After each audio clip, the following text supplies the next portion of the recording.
사사시대의 가장 큰 특징, 한마디로 우리가 언급한다면 사사기 마지막 장인 21장 그리고 또 마지막 절인 25절에 잘 나타나 있습니다. 그때 이스라엘에 왕이 없으므로 사람이 각기 자기의 소견에 옳은 대로 행하였더라. 이것이 사사기의 전체를 아우르는 한마디로 요약한 사사시대의 모습입니다. 이스라엘 자손이 가나안 땅에 동화되어서 세속화됨으로 하나님만을 왕으로 섬기는 삶에서 벗어나 인본주의, 인간중심주의, 자기중심주의의 삶을 살았음을 지적하고 있는 것입니다. 그러한 결과가 사사기 사이클이라는 그런 현상으로 나타났다는 것 이미 여러 번 말씀드렸습니다. 자기의 욕심에 치우쳐 우상을 섬기는 죄의 수렁에 빠집니다. 그러면 하나님께서 저들을 쳐서 이방 민족에게 고난을 당하게 하십니다. 그러면 저들이 이방 민족에게 극심한 고난을 당하는 가운데 스스로 자신들을 돌아보게 되고 자신들이 하나님 앞에 범죄하였던 것을 깨닫고 고난에서 벗어날 방법이 오직 하나님께 있다는 것을 깨닫고 하나님께 부르짖습니다. 그러면 그때 하나님께서 그들에게 구원자 곧 사사를 보내셔서 그들을 구원해 주십니다. 그런데 이게 끝이 아니죠. 그 사사가 다스리는 한동안은 여호와 하나님을 섬기다가 다시금 죄에 빠져서 고난을 당하게 되는 이런 악순환을 거듭하던 시대, 그것이 바로 사사들의 시대입니다. 그런데 한편 그런 모습들을 우리가 잘 돌아보면 이것이 사사들 시대의 문제만은 아니라 모든 오고 가는 교회 시대에 하나님의 백성들의 삶의 모습이기도 하다는 것, 곧 우리의 모습이기도 하다는 것을 우리가 깨닫고 고백하지 않을 수 없습니다. 기드온의 시대 역시 이 사사기 사이클에 빠졌던 역사를 기록하고 있습니다. 오늘 우리가 읽지는 않았지만 6장 1절부터 10절의 내용이 바로 이 사사기의 사이클을 알려주는 내용입니다. 오늘 우리가 본문의 말씀으로 11절부터 18절 그리고 36절부터 40절만을 읽었지만 사실 오늘 설교 말씀은 6장 전체 1절부터 40절 전체를 포함하는 내용입니다. 5장 마지막 절, 즉 31절에서 사사 드보라와 바락의 영도 아래 이스라엘이 40년 동안을 이제 평화로운 삶을 살게 됩니다. 이 사실을 언급한 후에 사사기 저자는 6장 1절에서 이스라엘 자손이 또 여호와의 목전에 악을 행하였으므로 여호와께서 7년 동안을 그들을 미디안의 손에 넘겨주셨다는 말로 이 기드온의 이야기를 시작합니다. 이번에 이스라엘을 약탈한 민족은 어느 족속이었습니까? 미디안 족속이라고 말하고 있습니다. 미디안이 누구입니까? 창세기 25장 1절과 2절을 보면 사라가 죽은 후에 아브라함이 후처를 얻죠. 그 여자 누구입니까? 그두라라는 여인을 후처로 얻습니다. 그런데 이 그두라가 여러 아들을 낳았는데 그 아들 가운데 하나가 미디안이었습니다. 혹시 유년주일학교 교사를 하신 분들은 왜 우리 잘 알고 있는 애들 찬양이 있죠? 믿음의 조상 아브라함은 몇 명의 아들이 있다고요? 노래 가사가 7명의 아들이 있다로 나오는데 잘못된 얘기입니다. 지금 여기에 보면 시므란, 욕산, 무단, 미디안, 이스박, 수아 그드라가 낳은 아들들만 6명입니다. 거기에 이삭이 있죠. 이삭만 있습니까? 또 이스마엘이 있죠. 그러면 아브라함의 아들은 몇 명입니까? 총 8명입니다. 우리 참빛교회 성도들은 아브라함의 아들이 8이다 하는 것 혹시 이삭만 기억하고 우리가 성경을 읽어나가는 데가 있는데 아브라함에게 이렇게 8명의 아들이 있었다는 것 기억하시기 바랍니다. 여하튼 이 아브라함의 후처인 그두라가 낳은 아들 미디안, 이 미디안의 자손 가운데 한 계열이 지난번에 말씀드린 바와 같이 모세의 장인의 가문인 그나스, 곧 겐 족속이었습니다. 그리고 그들 가운데 일부가 유다 지파에 병합되어서 살고 있었습니다. 그 가운데 뛰어난 인물이 누구였죠? 갈렙이었고 또 온니엘이었습니다. 또 이 사실은 이 헤벨의 아내 야엘, 지난 시간에 살펴보았던 이 헤벨 역시 이 미디안 족속이었습니다. 그런데 이 유랑하는 유목민이었던 이 베두인, 지금도 이 아라비아 사막 지역에 유목민으로서 이 유랑하는 그런 유목민들을 가리켜서 베두인이라고 아직도 부르죠. 이 베두인이었던 이 미디안 사람들이 6장 3절부터 5절에 기록된 바와 같이 이스라엘이 씨앗을 뿌리고 파종할 때면 아말렉과 동방 사람들, 여기서 이 동방 사람들은 아라비아 반도에 퍼져 사는 이스마엘의 자손들을 가리킵니다. 그런데 여하튼 이 미디안이 아말렉과 동방 사람들과 함께 때로 몰려와서 이스라엘 가운데 먹을 것을 남겨두지 않고 전부 약탈해 가고는 했습니다. 오죽했으면 6장 2절의 말씀을 보면 이스라엘 자손들이 이 약탈을 피하기 위하여, 약탈을 면하기 위하여 어떻게 했다고 말합니까? 산에서 웅덩이와 굴과 산성을 자기들을 위하여 만들었다는 겁니다. 굴을 파고 굴혈 생활이라고 그러죠. 이 굴 속에서 살아가는, 숨겨놓고 자신들만 숨을 뿐만 아니라 곡식들까지 숨겨놓고 살아가는 이런 생활을, 처참한 생활을 하였다고 전하고 있습니다. 이러한 삶이 얼마나 힘들었던지 3장 14절을 보면 모압 왕 에글론 시대에는 이스라엘이 몇 년 동안을 압제를 당했습니까? 18년 동안을, 18해 동안을 모압을 섬겼습니다. 또 4장 3절을 보면 가나안 왕 야빈은 몇 년을 섬겼습니까? 20년을 섬겼습니다. 20년을 버티고 18년을 버텼는데 이 미디안 사람들에게는 몇 년밖에 버티지 못합니까? 7년밖에 버티지 못하고 두 손 두 발 다 들고 하나님 잘못했습니다. 하나님께서 이 고난을 막아주시고 그쳐주십시오 하고 하나님 앞에 부르짖을 수밖에 없게 되었다는 겁니다. 얼마나 약탈이 심하고 저들이 견디기 힘들었는지를 이 세월에 비교해서 우리가 알 수 있습니다. 그들이 부르짖자 7절부터 10절의 내용을 보면 이번에는 하나님께서 즉시 사사 기드온을 보내신 것이 아닙니다. 오히려 기드온을 보내기 전에 누구를 보냈다고 말씀합니까? 한 선지자를 보내어서 여호와께서 이스라엘에서 애굽을 구원해내셔서 그들을 가나안 땅에 거주하게 하시고 그 땅에 거하던 자들을 다 쫓아내고 아모리 사람의 신들을 두려워하지 말라고 저들에게 명하였음에도 불구하고 이스라엘이 여호와의 목소리를 청종하지 않았음을, 너희가 내 목소리를 듣지 아니하였느니라 라고 그들의 죄악을 지적하십니다. 이스라엘 백성들의 죄악이 무엇인지 깨닫게 하시고 하나님만을 왕으로 섬기는 삶으로 돌아올 것을 저들에게 명하신 것입니다. 그리고 나서 이제 오늘 본문에서 우리가 11절 이하에서 읽은 것처럼 이스라엘 백성들을 미디안의 압제와 약탈에서 구원해낼 구원자 사사 기드온을 불러 세우시는 것, 이것이 우리가 오늘 읽은 말씀의 내용입니다. 기드온이라는 인물, 여러분들이 성경을 읽으면서 익숙히 아시는 그런 인물이라 생각이 됩니다. 그런데 이 기드온에 대한 평가는 극과 극을 달립니다. 한편에서는 기드온을 가리켜 위대한 믿음을 가진 인물이고 또 준비된 사사였다라고 평가합니다. 이러한 평가에 동의하는 사람들은 오늘 본문에 언급된 기드온이 하나님께 증거를 요청하지요. 이런 그 모든 행위들 역시 하나님의 뜻을, 믿음이 없어서 하나님 앞에 증거를 요청하는 것이 아니라 하나님의 뜻을 올바로 분별하기 위한 믿음의 행위였다라고 해석하고는 합니다.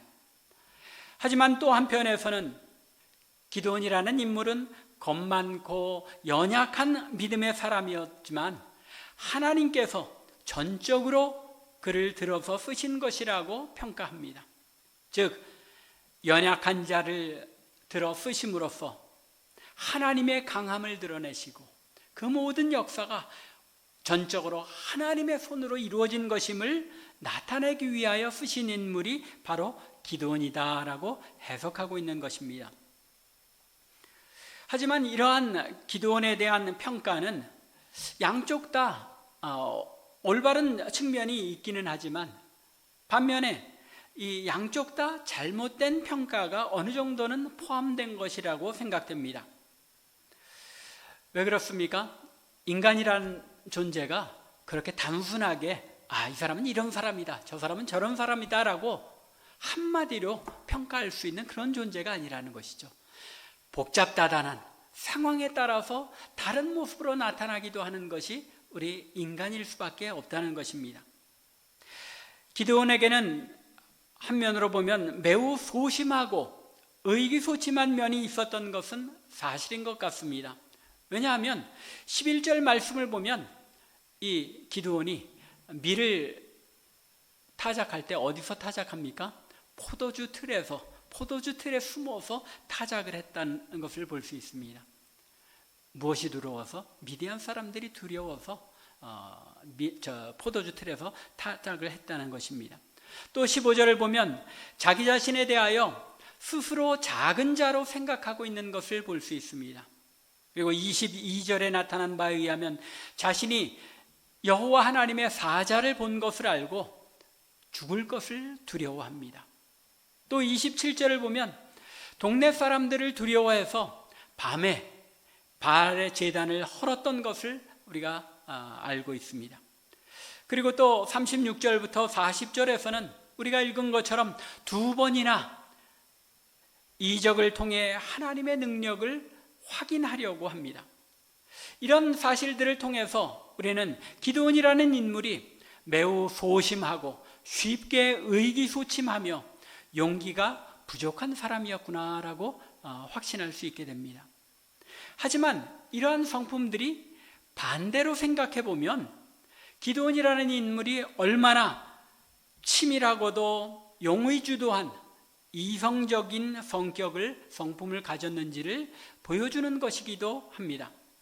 포도주 틀에서 숨어서 타작하였다는 것은 그만큼 용의주도하게 되도록이면 곡식을 뺏기지 않으려고 하는 섬세하고 이성적인 치밀한 계산을 나타내 보여줍니다. 또 13절을 보면 이스라엘 민족이 미디안의 압제를 당하는 사실에 대해서 조목조목 하나님께 따집니다. 그리고는 하나님께서 이스라엘과 함께 하시지 않고 미디안의 손에 이스라엘을 넘겨주셨기 때문이라고 하나님께 항의하는 것을 볼 수 있습니다. 더 나아가 17절에서는 자신이 정말로 하나님의 은혜를 얻어서 사사로 세움을 받는 것이 분명하다면 자신과 말씀하신 그분이 하나님이신 것, 즉 주 여호와시라는 것을 나타내 보여달라고 요청합니다. 소심하다고 보기보다는 오히려 대담하게 하나님 앞에 항의하고 하나님께 자신의 필요를 요청하는 그런 모습을 볼 수 있습니다. 또 27절에서 바알의 제단을 밤에 허물어뜨린 것 역시 불필요한 충동을 피하기 위한 용의주도한 계획이라고 볼 수 있는 것입니다. 나아가 2번이나 이적을 통해 증거를 요청한 36절부터 40절의 내용 역시 자신을 통해 이스라엘을 구원하시려는 하나님의 계획을 확고하게 확인하기 위하여, 즉 이성적인 판단에만 의지하는 것이 아니라 하나님의 특별한 계시를 통해서 확인하려고 하는 치밀한 성품을 나타내는 것이라고 볼 수 있습니다. 이처럼 이 양쪽 측면이 모두 다 이 기드온의 성품 속에 담겨 있다는 것을 우리가 볼 수 있습니다. 또 한편으로 기드온은 영적 분별력을 가진 사람이었던 것을 볼 수 있습니다. 13절을 보면 이스라엘을 미디안의 손에 넘겨주신 분이 여호와인 것을 알고 있었습니다. 지금 무슨 증거입니까? 자신의 시대에 고난이 왜 임하게 되었는지를 영적으로 분별해서 알고 있었다는 것입니다. 자신이 살아가고 있는 시대에 무엇이 잘못되어 있었는지를 영적으로 분별하고 있었다는 사실입니다.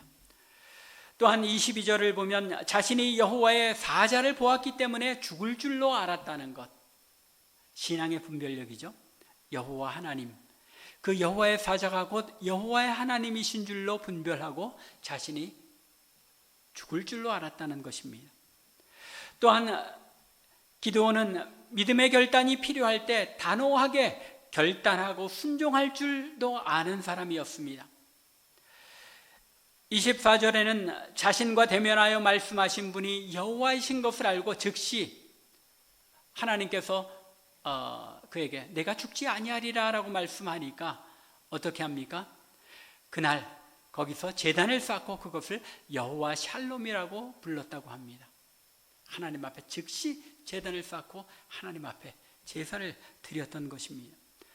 또 이어지는 25절부터 27절의 말씀을 보아도 여호와께서 명하신 대로 비록 밤에 실행하기는 했지만 바알의 제단을 부수고 아세라상을 찍어서 번제를 드리는 단호하게 하나님의 명령을 실행하는 그런 다부진 측면도 있었던 것입니다.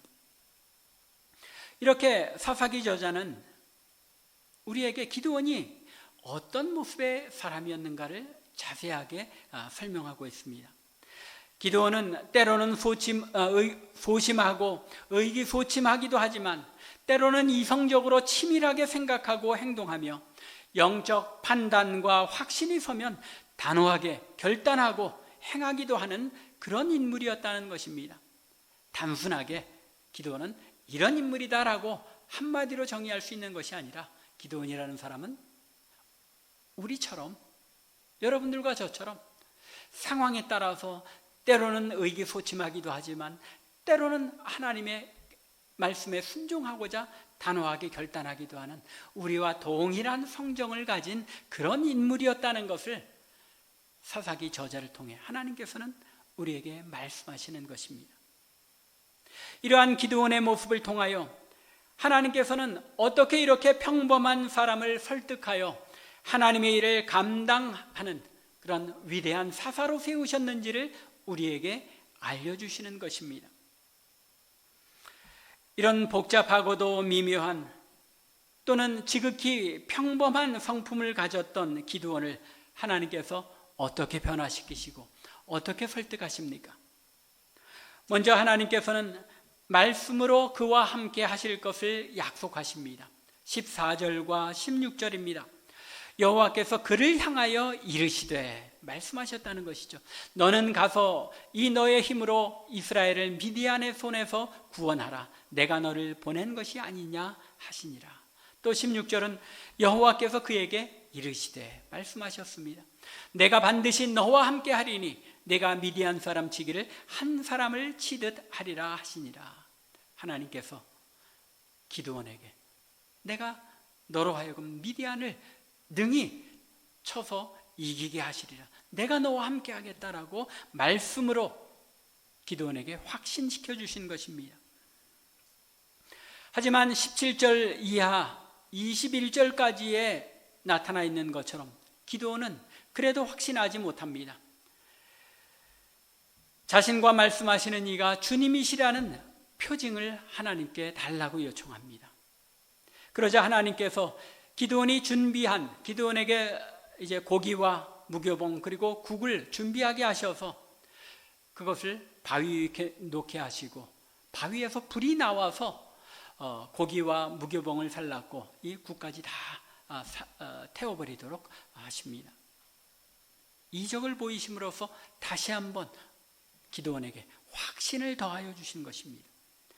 그리고 기드온이 자신과 대면하여 말씀하신 그분이 여호와 하나님이심을 믿고 두려워하자 하나님께서는 기드온에게 바알의 제단을 헐고 아세라 상을 찍어 아버지의 숫소를 번제로 드리라고 명하시며 믿음의 결단을 촉구하십니다. 증거를 주시고 그가 하나님 앞에 죽임당하지 않을 것을 확신하게 되자 그에게 이제는 믿음의 결단을 촉구하신 것입니다. 하나님께서는 기드온이 자신의 마음에 자리한 두려움과 염려들을 극복하고 오직 하나님의 말씀에만 순종하기를 원하셨던 것입니다. 기드온의 두려움은 미디안 사람들에 대한 두려움이 있었습니다. 또 그 밖에도 기드온의 집에 바알의 제단과 아세라의 목상이 있었다는 사실은 기드온의 아버지가 이 우상 숭배에 가장 앞장선 인물이었다는 것을 보여줍니다. 그리고 집안에 그 약탈을 당하는 가운데도 소가 있었다는 이 사실은 그 지역의 유지였다는 사실을 우리에게 알려주고 있습니다. 그런데 이 아버지가 온 동네를 대신하여 자기의 집에 세운 바알의 우상 그리고 또 아세라의 목상을 헐어버린다는 것은 두려운 일이 아닐 수 없는 것입니다. 그것만이 아니죠. 미디안 사람들의 약탈로 인하여 식량이 절대적으로 부족한 상황이었습니다. 그런데 그 가운데서 아버지의 소를 잡는다는 것, 그것은 앞으로 있어야 할 농사를 망치는 일이기도 하고 또 식량으로서도 이 식량의 부족을 염려하지 않을 수 없는 일이었습니다. 수많은 두려워할 일들과 염려와 근심거리가 이 기드온을 애워싸고 기드온의 마음에 자리 잡고 있었던 것입니다. 더욱이 기드온이 바알의 제단을 헐고 아세라상을 찍은 나무와 아버지의 소로 번제를 드리라는 여호와의 명령을 밤에 행하였다는 것은 그가 하나님보다 바알을 더 중히 여겼던 그 동네 오브라 사람들을 두려워하였다는 것을 알 수 있습니다. 이러한 두려움과 염려들이 기드온을 엄습했음에도 불구하고 기드온은 결단하고 여호와 하나님을 위하여 목숨을 걸었던 것입니다. 두려움 가운데 떨면서도 참된 믿음의 확신을 순종으로 행하였던 것입니다. 두려워 벌벌 떨면서도 그것이 하나님께서 원하시는 일이라는 확신이 섰기 때문에 두려워하면서도 그 일을 행한 것입니다. 매우 현실적인 모습 아닙니까? 우리는 흔히 성경에 나타난 그런 영웅들을 보면 하나님께서 담대하라 하시면 모든 염려 다 떨쳐놓고 담대하게 나가서 하나님의 뜻을 이행한 그런 담대한 용기 있는 사람들로만 생각합니다. 그런데 하나님께서는 이 기드온의 모습을 통하여 그것이 아니라는 것을 우리에게 알려주십니다. 우리 모두도 기드온처럼 두려워하고 염려하는 가운데 그래도 하나님의 뜻이라는 것을 알 때에는 어떻게라도 순종해 보려고 결심하며 노력하는 것, 그게 우리의 모습, 기드온과 비슷한 우리의 모습이 아닙니까?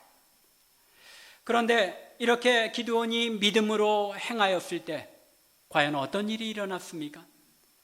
바알의 제단을 자신의 집에 둘 정도로 바알 우상 숭배에 열심을 보이며 중심적인 역할을 했던 기드온의 아버지 요아스가 누구의 편에 섭니까? 31절을 보시기 바랍니다. 기드온의 아버지 요아스가 자기를 둘러선 모든 사람들에게, 누굽니까? 동네 사람들이 때로 몰려온 거죠. 그러자 그들에게 뭐라고 이야기합니까? 너희가 바알을 위하여 다투느냐? 너희가 바알을 구원하겠느냐? 그를 위하여 다투는 자는 아침까지 죽임을 당하리라. 바알이 과연 신을 진대 그의 제단을 파괴하였은즉 그가 자신을 위해 다툴 것이니라. 무슨 얘기입니까? 바알이 진정 참신이라면 스스로 자신을 위해서 싸울 것이 아니냐라고 말하며 하나님의 편에 서서 동네 사람들을 꾸짖고 있는 것입니다.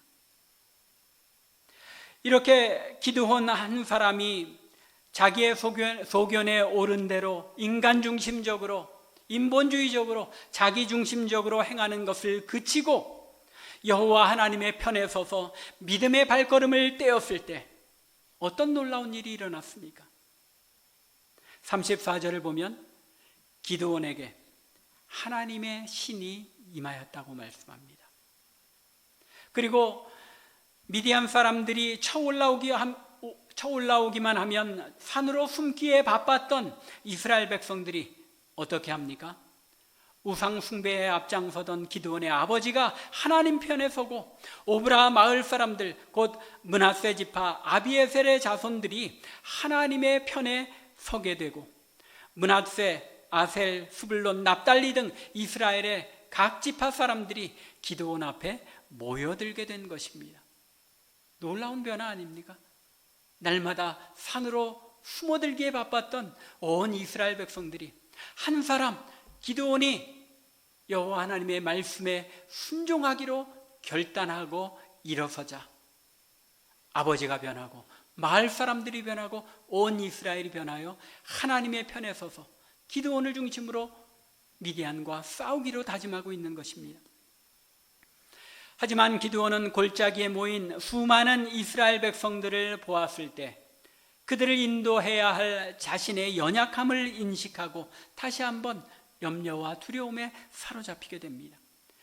그래서 여호와 하나님께 다시 한번 징표를 요구하기에 이릅니다. 36절부터 38절입니다. 여호와께서 말씀하신 것처럼 자신의 손으로 이스라엘을 구원하시려 하신다면 자신이 타작마당에 둔 양털에만 이슬이 내리고 마당에는 이슬이 내리지 않게 해주시기를 하나님께 요청합니다. 그러자 하나님께서 어떻게 하십니까? 38절 그대로 된지라. 하나님께서 이 기드온의 요청을 들으십니다. 그럼에도 불구하고 여전히 기드온은 망설입니다. 39절을 보면 다시 한번 하나님께 징표를 청하며 이번에는 그 반대로 마당에만 이슬이 내리고 양털은 뽀송뽀송하게 그대로 남겨주시기를 요청합니다. 40절을 보면 그 밤에 하나님이 그대로 행하시네. 누구를 위해서, 무엇을 위해서 하나님께서 그대로 행하십니까? 기드온을 담대하게 하기 위하여, 기드온을 설득하여 사사로 하나님의 쓰임을 받게 하기 위하여 그의 요청을 들으시며 한 걸음 한 걸음 그를 설득하신 것입니다. 기드온의 이야기를 보면 하나님께서 한 번에 모든 것을 다 요구하시고 기드온으로 하여금 믿음의 결단을 내려서 단번에 믿음의 용사가 되게 하신 것이 아님을 알 수 있습니다. 세속화에 빠져 믿음을 잃고 왕이신 하나님을 마음의 왕좌에서 밀어낸 삶을 살아가던 이스라엘 백성들에게 먼저 선지자를 보내십니다. 그리고 그들의 죄악된 모습을 일깨워 주셨습니다. 그리고 나서 비로소 기드온을 부르십니다. 그들을 구원할 자로 세우시는 것입니다. 먼저 기드온을 찾아오셔서 그를 사사로 부르시는 분이 여호와 하나님이심을 증거를 통해서 보여주시고 자신을 부르신 분이 여호와 하나님이심을 확신한 기드온에게 믿음의 결단과 반응을 요구하신 것입니다. 처음부터 기드온아, 너 믿음의 결단을 내리고 내 일을 해라 라고 말씀하신 것이 아니라는 말입니다. 기드온에게 한 걸음 한 걸음 설득하시고 또 믿음의 결단과 반응을 요구하신 것입니다. 이 결단은 하나님께서 그들과 함께 하시기 위해서는 필수적인 일이었고 가장 핵심적인 일이었습니다. 그들 가운데 있는 우상을 회파하고 하나님을 섬기는 제사를 회복할 때에 비로소 하나님께서 그들 편에 서서 싸우실 수 있기 때문입니다. 오늘날에도 우리의 삶에도 동일한 원리가 적용되는 줄로 아시기 바랍니다.